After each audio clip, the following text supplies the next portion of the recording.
अस्सलामुअलैकुम, welcome back. आज मैं आप लोगों को पढ़ाऊंगी Safavid empire. So don't forget to like, share and subscribe to my channel. Let's get started. सबसे पहले तो मैं आप लोगों को बुक दिखा दूं।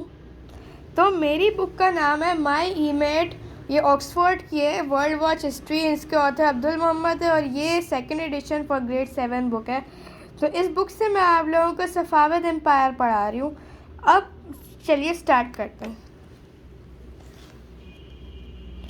सफ़ाविद एम्पायर 1501 से लेकर 1722 तक। ये इसका जो रेंज यानी जो इसका रूलिंग टाइम है ना, ये वो है 1501 में स्टार्ट हुआ था, 1722 में ख़त्म। Origins and extent of the empire. Safavid was a contemporary dynasty of the Mughal empire. Contemporary यानी जब मुग़ल एम्पायर था ना, मुझे नहीं पता अभी मुग़ल एम्पायर कब शुरू हुआ था। तो मुग़ल एम्पायर वो जो था एक डायनेस्टी थी वो भी। तो सफ़ाविद भी उसी वक्त की एक डायनेस्टी थी। जब मुग़ल था तभी सफ़ाविद भी थी, लेकिन दोनों अलग अलग जगहों पे थी। At its peak it covered all of Iran, parts of Turkey and Georgia.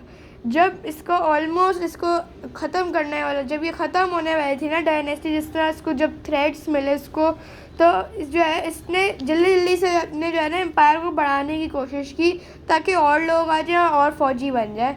तो उन्होंने ईरान को पूरा ले लिया, उन्होंने थोड़े से तुर्की के भी पार्ट्स को ले लिया, और उन्होंने जॉर्जिया को भी पूरा ले लिया। जॉर्जिया भी एक कंट्री है शायद। It was located along important trade routes. The Safavid monarch was called the Shah. यानी जो सफ़ाविद का किंग था उसका नाम था Shah. Shah Ismail was the founder of Safavid empire. Shah Ismail ने जो है ना फाउंड किया था, यानी वो फाउंडर थे सफ़ाविद एम्पायर के। उनके किंग को शाह बोलते हैं, उनका रियल नेम इस्माइल है, तो शाह इस्माइल, किंग इस्माइल।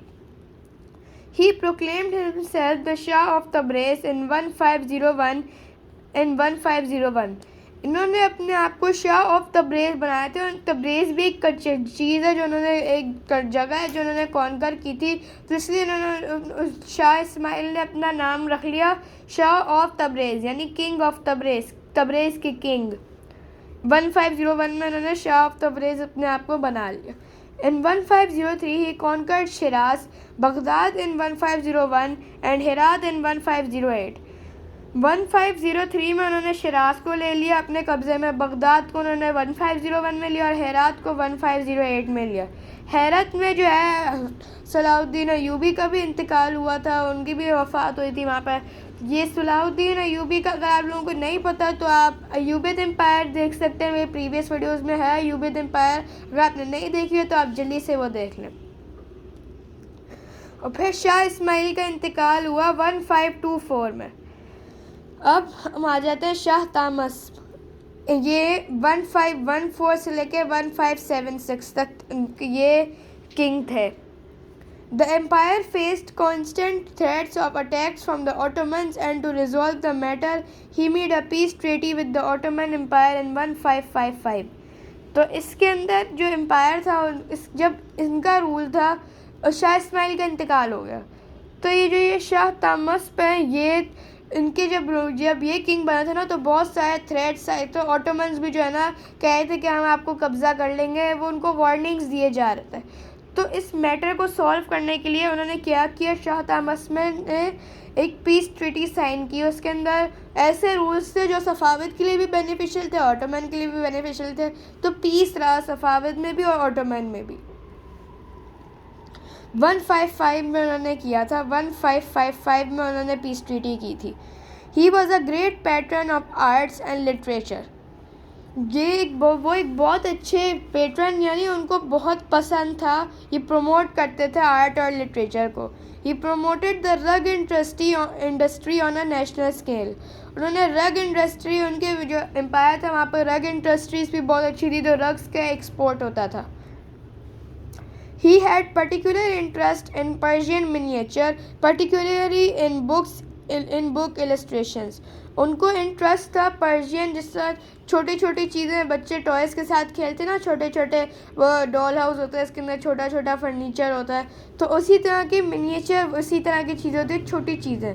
तो उनको पर्शियन मिनिएचर अच्छा लगता था, और वो पर्शियन मिनिएचर थी वो बेसिकली उनको बुक्स की इलस्ट्रेशंस के अंदर अच्छी लगती थी। तो अभी तो हमें देखें इतना छोटा सा लग रहा है, वैसे ये है बहुत बड़ा है। जो मैप आप देख सकते हैं ये एक पर्शियन मिनिएचर, या आप समझ सकते हैं एग्जाम्पल दे रही हूँ, है नहीं वैसे, ये एक एग्जाम्पल है पर्शियन मिनिएचर की। और इसके अंदर ये मिनिएचर क्यों है क्योंकि छोटा है, असल में बहुत बड़ा है, बहुत बड़ा है, लेकिन वैसे छोटा लग रहा है। ये आपको नज़र आ रहा है, मैं आपको थोड़ा सा मैप भी बता देती हूँ। ये जो आपको ये नज़र आ रहा है ये तबरेज़ है। शाह इस्माइल ने इसको कॉन्कर करके अपने आप को तबरेज़ बना लिया, शाह ऑफ तबरेज़। अब ये बगदाद है, उन्होंने बगदाद लिखा है कि जगह नहीं है बगदाद। ये मरागा है, ये भी उन्होंने ले लिया था अपने कब्ज़े में। ये तीरा है, ये भी उन्होंने ले लिया था। ये शिराज़ है, शिराज़ को भी ले लिया था। इस्फ़हान और निशापर, ये अगर आपको इस्फ़हान और निशापर के बारे में नहीं पता ना तो आप मेरे सेल्जुक एम्पायर की वीडियो देखें, उसके अंदर इनके मैंने आपको समझाया इसके बारे में। ये हैरत है जिसके अंदर सलाहुद्दीन अयूबी का इंतकाल हुआ था। ये अयूबिद एम्पायर में, अगर आपको नहीं देखी तो आप जल्दी से देख लें। और ये मेरू है, मेरू को भी इन्होंने अपने कब्ज़े में ले लिया था। ये ज़रानी है, ये पता नहीं क्या है मुझे अभी,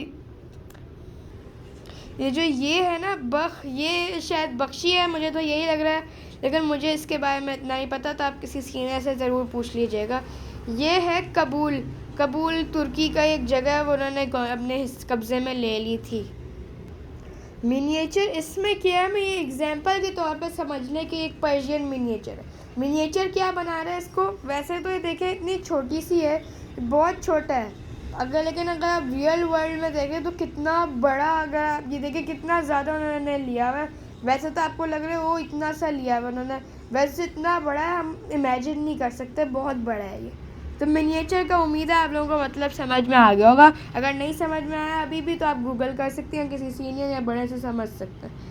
अब मैं आप लोगों को पढ़ाऊँगी ये लाइन इधर एक रह गई थी, हिज फादर, यहाँ से पढ़ाती हूँ मैं आपको। His father commissioned Shahnama Tahmasp, kings books of kings. तो इसके अंदर जो इनके अब्बू थे, जो शाह तहमस के अब्बू थे, उन्होंने क्या बनाया था, शाहनामा तहमस। उन्होंने एक बुक लिखी थी शाहनामा तहमस, और इस बुक का मतलब है किंग्स, ये एक पर्शियन नेम है, और ये इस बुक का अगर आप इंग्लिश में ट्रांसलेट करें तो इसका मतलब है किंग्स बुक ऑफ किंग्स। ये उन्होंने नाम रखा था, पुराने ज़माने में बुक्स के नेम्स ऐसे ही होते थे। अब हम ये फैक्ट पढ़ते हैं। When Sher Shah Suri took the throne of the Mughal Empire, Humayun fled to Persia. Humayun basically Mughal empire के सेकंड किंग थे। वो ज़हीरुद्दीन बाबर के बाद ये आए थे हुमायूं। तो हुमायूं उनके बेटे थे। तो जब शेर शाह सूरी ने ले ली थी, कब्ज़ा कर लिया था ना हुमायूं के इलाके में, जो भी उन्होंने अपने कब्ज़े में लिया था उसको उन्होंने अपने कब्ज़े में ले लिया था शेर शाह ने। और फिर उसके बाद वो गया, हुमायूं के सारा जो भी उन्होंने प्रोग्रेस किया था वो गया। तो हुमायूं चले गए पर्शिया। पर्शिया में क्या था, सफ़ाविद हमारा था। Shah Tahmasp gave him refuge in his palace in exchange of the Kandahar province. तो शाह तहमस ने जो है उनको अपने पैलेस में, यानी जो उनका महल था उसमें जगह दी, रहने के लिए जगह दी, और इसके बदले में उन्होंने एक्सचेंज कर लिया कंदाहार प्रोविंस। कंदाहार एक जगह थी जो शेर शाह सूरी को नहीं पता था कि वो हुमायूं के पास है, तो इसलिए उन्होंने वो नहीं ली थी, और वही जो है ना शाह तहमस ने हुमायूं से ले ली, और हुमायूं को उन्होंने अपने पैलेस में थोड़ी देर उनके लिए जगह दे दी, और हुमायूं ने उनको कंदाहार दे दिया। Simple exchange trade. तो गाइस शुरू में जब मैं वो 2 पॉइंट्स बोलती हूँ तो मैं शुरू में नहीं बोला, तो मैं वो अब बता देती हूँ आप लोगों को। पहला पॉइंट तो ये है कि ये मैं भी आप लोगों को जो भी पढ़ा रही हूँ इसके अंदर मुझसे कोई मिस्टेक हो सकती है, हो सकता है कोई मिस्टेक हो जाए, तो आप किसी बड़े या सीनियर से फॉलो करने से पहले ज़रूर चेक करवा लीजिएगा, ज़रूर। और दूसरा पॉइंट ये है कि मैं आप लोगों को वर्ड टू वर्ड नहीं पढ़ाऊँगी, मैं आप लोगों को सेंटेंस बाय सेंटेंस पढ़ाऊँगी। तो हो सकता है मुझसे कोई वर्ड या लाइन कभी कभार मिस हो सकता है मुझसे, तो आप अगर वो कोई मुझसे मिस हो जाए तो आप बड़े या सीनियर से ज़रूर पूछ लीजिएगा उसका मतलब। कुछ वर्ड्स ऐसे भी होते हैं जिनका मतलब मुझे भी नहीं पता होता, मैं आप लोगों को बता दे रही होती हूँ, मैं भी श्योर नहीं होती हूँ, तो उनके बारे में आप किसी से कंफर्म ज़रूर कर लीजिएगा। अब हम पढ़ते हैं शाह अब्बास। 1571 से लेके इनका 1629 तक था। The rain of Shah Abbas one इस वन ये क्यों लगाया हुआ है, क्योंकि शाह अब्बास के और भी लोग नाम के लोग होंगे, इसलिए उन्होंने वन लगा दिया। अगर कोई दूसरा शाह अब्बास होगा उसका नाम शाह अब्बास टू होगा, इस तरह करके लगा देते होते हैं। Is commonly considered the height of Safavid Iran as an empire. जो शाह अब्बास वन बने थे किंग, तो फिर सफाविद एम्पायर जो है पूरे अपने बहुत ज़्यादा बड़ा हो गया था। उसने जितना अभी ईरान बहुत बड़ा है, ईरान जितना उसने ले लिया था अपने कब्ज़े में। He regained the lost territories and consolidated his control over Iran.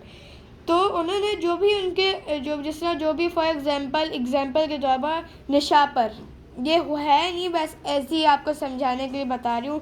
Nishapur, तो निशापुर फॉर एग्जांपल किसी ने ले ली थी अपने कब्ज़े में, तो अब क्या करेगा शाह अब्बास ने, वो भी वापस से अपने कब्ज़े में ले, जो भी उन्होंने उनसे ख़त्म हो गई थी, जो उनके कब्ज़े में थी लेकिन फिर किसी और डायनेस्टी ने लेके आके उनसे ले ली थी, उनको भी उन जगहों को भी उन्होंने वापस से अपने कब्ज़े में ले लिया और उन्होंने कंट्रोल ईरान के ऊपर भी कंट्रोल हासिल कर लिया।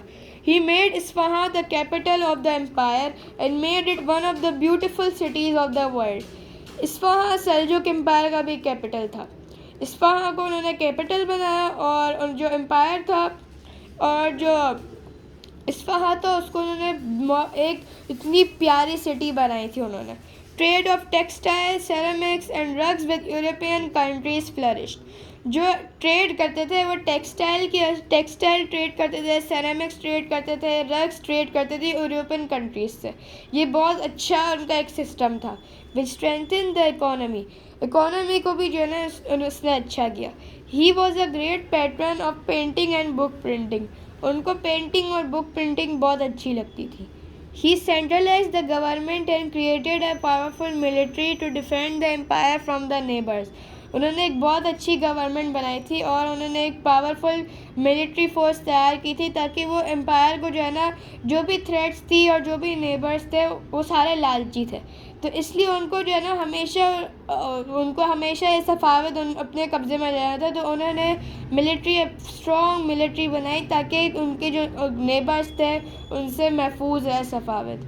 His reign is known for justice, religious tolerance and diplomatic relations with other countries. उनका जब वो किंग थे तो वो जस्टिस की वजह से मशहूर है, वो रिलीजियस टॉलरेंस की वजह से मशहूर है। उनका सफावत में सिर्फ मुसलमान नहीं थे, क्रिश्चियंस भी थे, ज्यूज़ भी थे, बहुत सारे रिलीजन्स थे। और डिप्लोमेटिक रिलेशन यानी उनकी अच्छी रिलेशंस भी थी दूसरी कंट्रीज़ के साथ। अब मैं आप लोगों को पढ़ाती हूँ society under the rule of Safavid. इन्होंने क्या किया जो सोसाइटी अब अच्छी हो गई है इनकी वजह से। The Safavid Empire had a complex society with tribal groups and internal rivalries, but Shah Abbas restored the authority of the Shah and implemented reforms in the administration and arts. जो सफावत empire था वो उसकी एक बहुत ही complex society थी, यानी एक बहुत ही डिफरेंट और एक hard difficult type of society थी, क्योंकि उसकी जो ट्राइबल ग्रुप्स थे, अलग अलग ट्राइब्स थी सफावत में। और जो इनके राइवल्स यानी दुश्मन भी बहुत सारे थे। कुछ लोग ऐसे ही आते थे रहने के लिए और वो असल में दुश्मन थे, वो असल में देखने आते थे कि क्या कर रहे हैं ताकि वो आगे ले लें, अपने बंदों को बुला लें फिर आगे ले लें। But Shah Abbas restored the authority of the Shah, लेकिन शाह अब्बास ने ऐसा नहीं होने दिया और वो किंग रहा और जो भी उनके किंग्स थे आगे जो उनकी जनरेशन्स थी उनको भी उन्होंने सही रखा, उन्होंने सफावत को नहीं छोड़ा, वो उनके रूल्स उनके हाथों से नहीं निकला Safavid. And implemented reforms in the administration and arts, और उन्होंने एडमिनिस्ट्रेशन और आर्ट्स को भी अच्छा किया। To strengthen his power, Shah Abbas created a standing army composed of enslaved people from Europe and Caucasus, who were not tied to any tribal groups. Shah Abbas ने एक उन्होंने अपनी पावर बढ़ाने के लिए एक बहुत ही अच्छी आर्मी बनाई जिस तरह जो स्लेव्स थे यूरोप से जो भी वॉर में हार जाते थे, तो जो भी स्लेव्स थे यूरोप के वो, और कॉकासस भी एक जगह थी उसके भी जो लोग हैं वो, उनको उन्होंने अपने फ़ौज में डाल दिया। The Safavid society was diverse and multifaceted. तो जो सफ़ाविद सोसाइटी जो है ना डाइवर्स थी, यानी इसके अंदर बहुत सारे लेजेंड्स थे और मल्टी फेस्टेड। तो यानी वहाँ पे बहुत सारा, वहाँ पे ब्लैक वाइट हर तरह के लोग रहते थे, इंक्लूडिंग वेरियस एथनिक ग्रुप्स। और वहाँ पर बहुत सारे एथनिक ग्रुप्स भी थे। एथनिक का मतलब मुझे नहीं पता, तो आप किसी से पूछ लीजिएगा। Who contributed to its cultural and economic life. और एथनिक ग्रुप्स ने कंट्रीब्यूट करता है कल्चरल लाइफ के लिए और इकोनॉमिक लाइफ के लिए। However the rivalry between tribal groups caused much political instability. लेकिन जो दुश्मनी थी कुछ ट्राइब्स के साथ, उन्होंने पॉलिटिक इंस्टेबिलिटी कॉज की और इसकी वजह से सफ़ाविद गया, ख़त्म। राइवलरी मीन्स दुश्मनी। ये इससे जो सफ़ाविद एम्पायर है इससे रिलेटेड नहीं है, ये फैक्ट ये ऑटोमन से रिलेटेड है। ऑटोमन्स मैंने नहीं पढ़ा तो इसलिए मैं आप लोगों को भी नहीं पढ़ाऊँगी।